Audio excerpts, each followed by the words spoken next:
fuqi.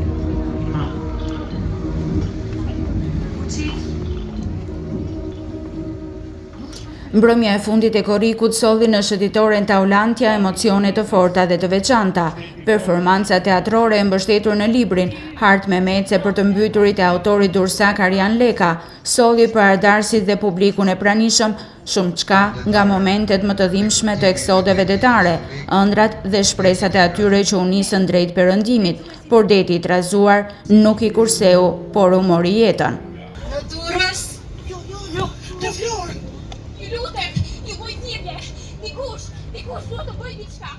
Për autorin Leka, libri të cilit është përkthyer në 12 gjuhë, kujtesa ka nevojë të rikthehet në vendin ku nisi, në Durrës dhe Buzdetit.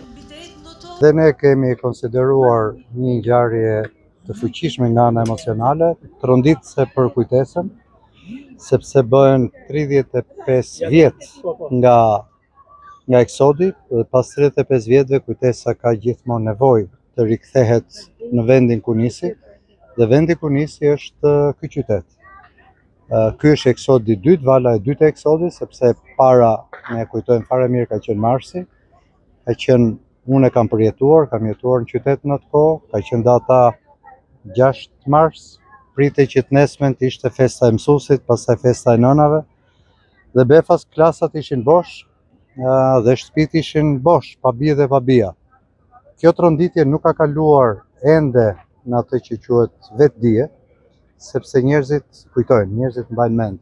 Emigrimet nga Shqipëria vijojnë dhe sot, pavarësisht se jo nëpër masa tragjike të viteve më parë, kur deti mbulonte me heshtje dhe dallg të mbyturit dhe hapte plag që nuk do të mbylleshin kurrë tek familjarët e tyre në Shqipëri.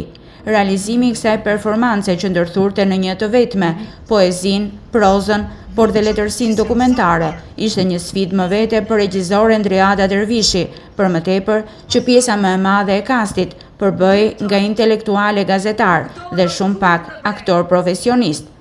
Vështirësia më e madhe ka qenë të përballonim të gjitha ato histori të vërteta, të mbledhura për një periudhë vitesh goxha të madhe nga autori Arjan Leka, histori të cilët na sjellin një pjesë të dhimbshme të historisë moderne të Shqipërisë dhe ajo që e bën akoma më të vështirë është pikërisht që ky fenomen vijon të vazhdojë me ritme të forta. Ndoshta jo me ato tragjedi aq të mëdha të fillimeve të eksodit shqiptar, por sigurisht dhimbja e ndarjes vazhdon të jetë aty.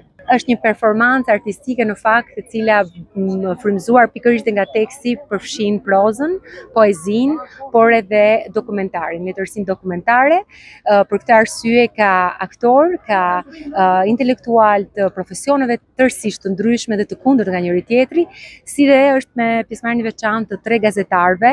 Në 35 vjetorin e eksodit shqiptar, kjo performancë teatrore Buzdetit Adriatik e realizuar fal bashkëpunimit të Bibliotekës Publike Durrës dhe Klubit të Librit Gjergj Vlashi, ishte një kujtesë për ata që deti i mbuloi me heshtje, por jo me harresë.